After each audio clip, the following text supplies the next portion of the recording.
Hello friends, ओम श्री गणेशाय नमः। आप सभी का स्वागत है आपके अपने यूट्यूब चैनल पर। फ्रेंड्स, आज हम आपको इस वीडियो में बताने जा रहे हैं पद्म पुराण के अनुसार वैशाख मास महात्म के चौथे अध्याय के बारे में।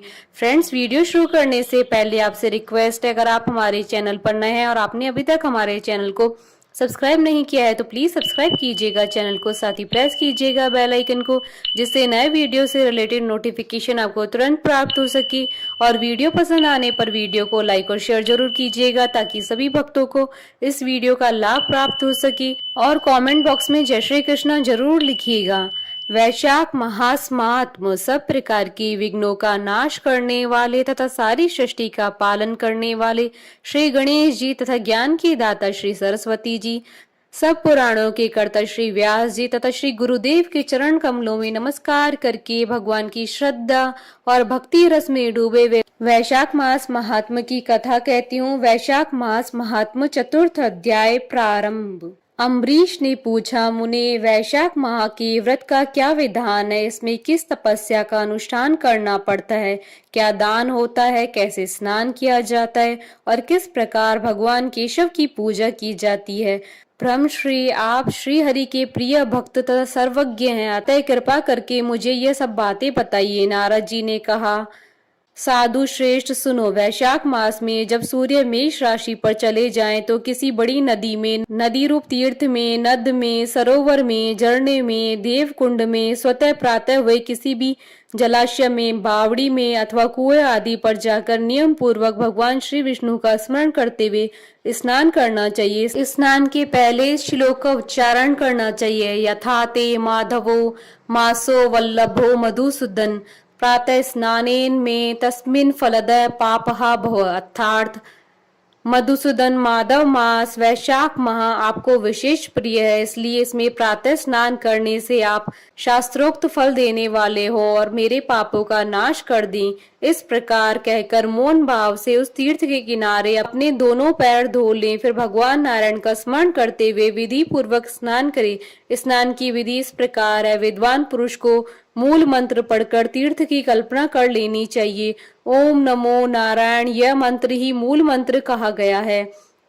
पहले हाथ में कुछ लेकर विधि पूर्वक आचमन करें तथा मन और इंद्रियों को संयम में रखते हुए बाहर भीतर से पवित्र रहें। फिर 4 हाथ का चौकोर मंडल बनाकर भगवती श्री गंगा जी का आह्वान करें।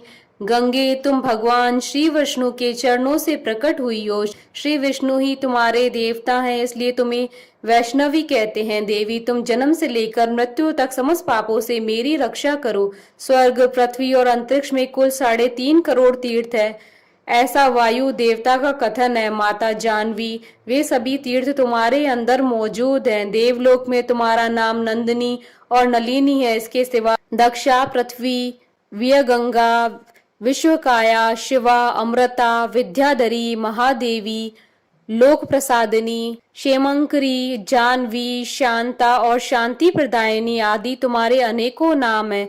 स्नान के समय इन पवित्र नामों का कीर्तन करना चाहिए। इससे त्रिपद गामिनी भगवती गंगा उपस्थित हो जाती है। 7 बार उपयुक्त नामों का जप करके संपुट के आकार में दोनों हाथों को जोड़कर उनमें जल लें और 4, 6 या 7 बार मस्तक पर डालें। इस प्रकार स्नान करके पूर्वत मृत्तिका मिट्टी को भी विधिवत अभिमंत्रित करे और से शरीर पर लगाकर नहा ले। मृत्तिका को अभिमंत्रित करते समय कहें, वसुंधरे, तुम्हारे ऊपर अश्व रथ चला करते हैं। भगवान श्री विष्णु ने भी वामन अवतार धारण करके तुम्हें एक पैर से नापा था।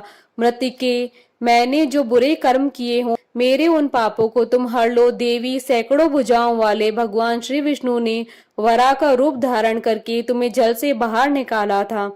तुम संपूर्ण लोकों की उत्पत्ति के लिए अरणी के समान हो। अर्थात जैसे अरणी काष्ठ से आग प्रकट होती है, उसी प्रकार तुमसे संपूर्ण लोक उत्पन्न होते हैं। सुव्रती, तुम्हें मेरा नमस्कार है। इस प्रकार स्नान करने के पश्चात विधि पूर्वक आचमन करके जल से बाहर निकले और 2 शुद्ध श्वेत वस्त्र, धोती, चादर धारण करे। तदंतर त्रिलोकी को तृप्त करने के लिए तर्पण करे। सबसे पहले श्री ब्रह्मा का तर्पण करें, फिर श्री विष्णु, श्री रुद्र और प्रजापति, तत्पश्चात देवता, यक्ष, नाग, गंधर्व, अप्सरा, असुरगण, क्रूर सर्प, गरुड़, वृक्ष, जीव जंतु, पक्षी, विद्याधर, मेघ, आकाशचारी जीव, निराधार जीव, पापी जीव तथा धर्मपरायण जीवों को तृप्त करने के लिए मैं जल का अर्पण करता हूँ। यह कहकर उन सबको जलांजलि दे। देवताओं का तर्पण करते समय यज्ञोपवीत को बाएं कंधे पर डाले रहें। तत्पश्चात गले में माला की भांति कर ले और दिव्य मनुष्यों, ऋषि पुत्रों तथा ऋषियों का भक्ति पूर्वक तर्पण करें। सनक, सनंदन, सनातन और सनत कुमार ये दिव्य मनुष्य हैं। कपिल, आसुरी, बोड़ू तथा पंचशिख ये प्रधान ऋषि पुत्र हैं।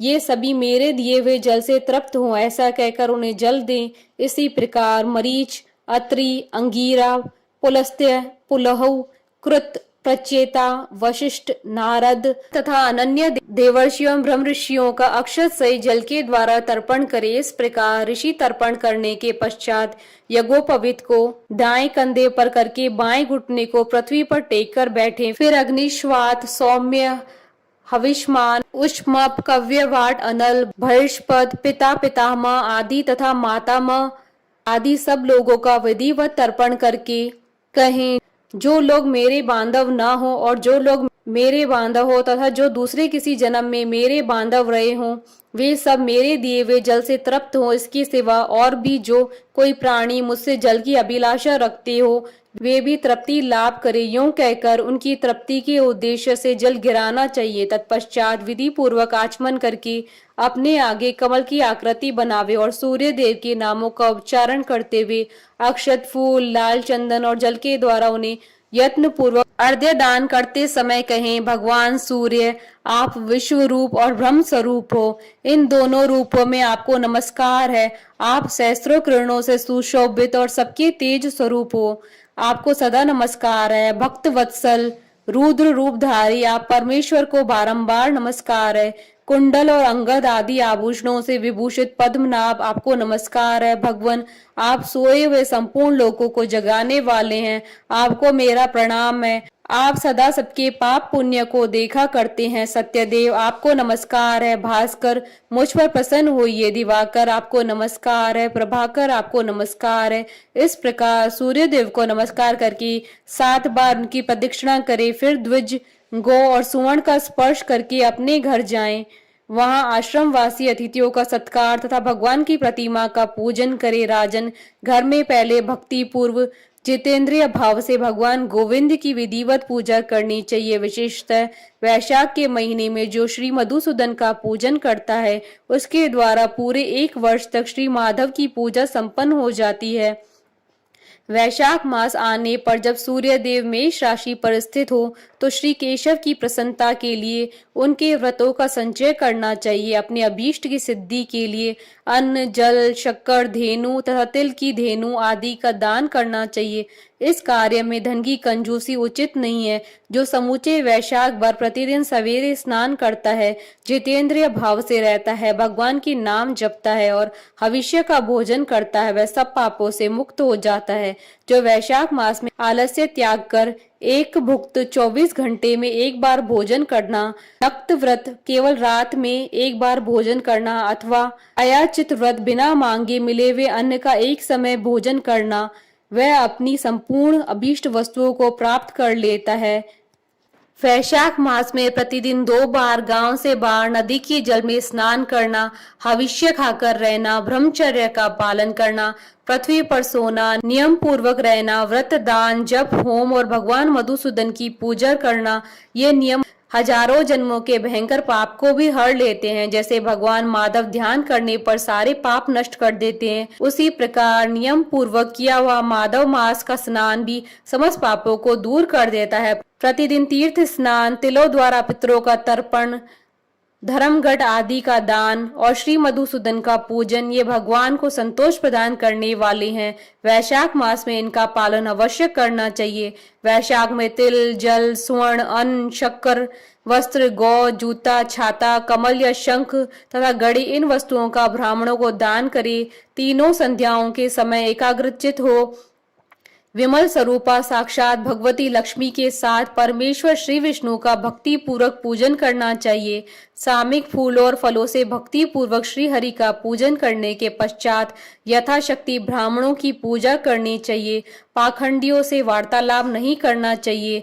जो फूलों द्वारा विधिवत अर्चन करके श्री मधुसूदन की आराधना करता है वह सब पापों से मुक्त हो परम पद को प्राप्त होता है। श्री नारद जी कहते हैं, हे राजेंद्र सुनो, मैं संक्षेप से माधव की पूजन की विधि बतला रहा हूँ। महाराज, जिनका कहीं अंत नहीं है, जो अनंत और अपार हैं, उन भगवान अनंत की पूजा विधि का अंत नहीं है। श्री विष्णु का पूजन 3 प्रकार का होता है, वैदिक, तांत्रिक तथा मिश्र।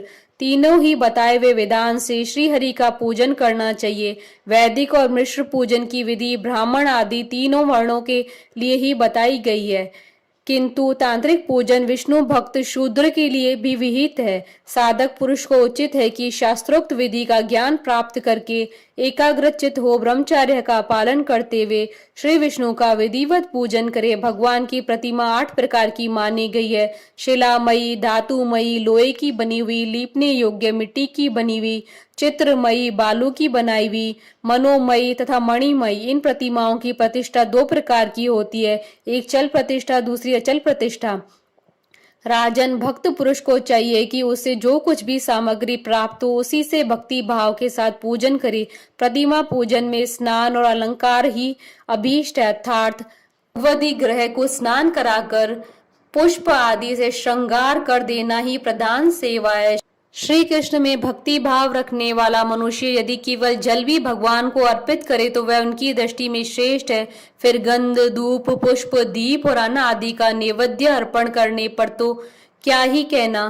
पवित्रता पूर्वक पूजन की सारी सामग्री एकत्रित करके पूर्वाग्र कुशों का आसन बिछाकर उस पर बैठे। पूजन करने वाले का मुख उत्तर दिशा की ओर या प्रतिमा के सामने हो। फिर पाद्य, अर्घ्य, स्नान तथा अर्घ आदि उपचारों की व्यवस्था करे। उसके बाद कर्णिका और केसर से सुशोभित अष्टदल कमल बनावे और उसके ऊपर श्री हरि के लिए आसन रखे। तदंतर चंदन, खस, कपूर तथा अर्गजा से सुवासित जल के द्वारा मंत्र पाठ पूर्वक श्री हरि को स्नान कराए। वैभव हो तो प्रतिदिन इस तरह की व्यवस्था करनी चाहिए।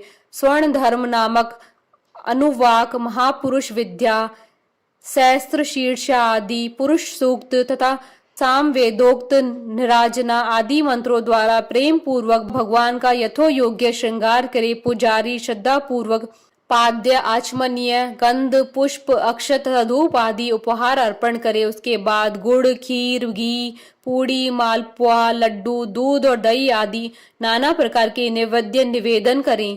पर्व के अवसरों पर अंगराग लगाना, दर्पण दिखाना, दंत धावन कराना, अभिषेक कराना, अन्न आदि के बने हुए पदार्थों का भोग लगाना, कीर्तन करते हुए नृत्य करना और गीत गाना आदि सेवाएं भी करनी चाहिए। संभव हो तो प्रतिदिन ऐसी ही व्यवस्था करनी चाहिए। पूजन के पश्चात इस प्रकार ध्यान करें, भगवान श्री विष्णु का श्री विग्रह श्याम वर्ण एवं तपाए हुए जाम्बूनंद नामक स्वर्ण के समान तेजस्वी, भगवान के शंख, चक्र, गदा और पद्म से सुशोभित 4 भुजाएं हैं। उनकी आकृति शांत है। उनका वस्त्र कमल के केसर के समान पीले रंग का है।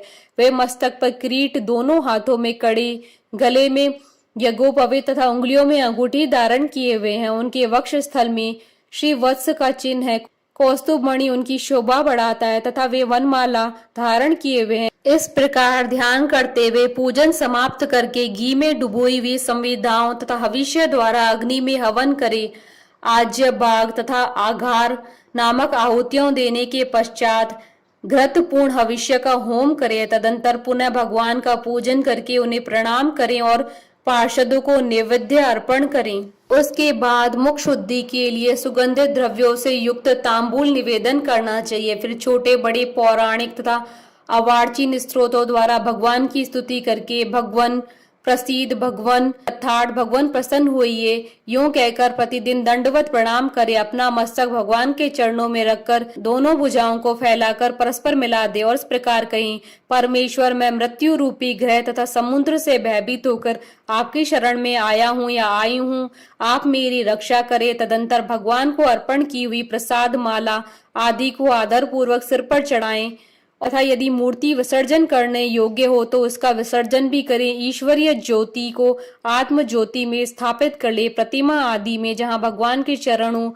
वहीं श्रद्धा पूर्वक पूजन करना चाहिए तथा मन में यह विश्वास रखना चाहिए कि जो संपूर्ण भूतों में तथा मेरी आत्मा में भी रम रहे हैं वे ही सर्वात्मा परमेश्वर इस मूर्ति में विराजमान है। इस प्रकार वैदिक तथा तांत्रिक क्रिया योग के मार्ग से जो भगवान की पूजा करता है वह सब ओर से अभीष्ट सिद्धि को प्राप्त होता है। श्री विष्णु की प्रतिमा स्थापना करके उसके लिए सुदृढ़ मंदिर बनवाना चाहिए तथा पूजा कर्म की सुव्यवस्था के लिए सुंदर फुलवाड़ी भी लगानी चाहिए।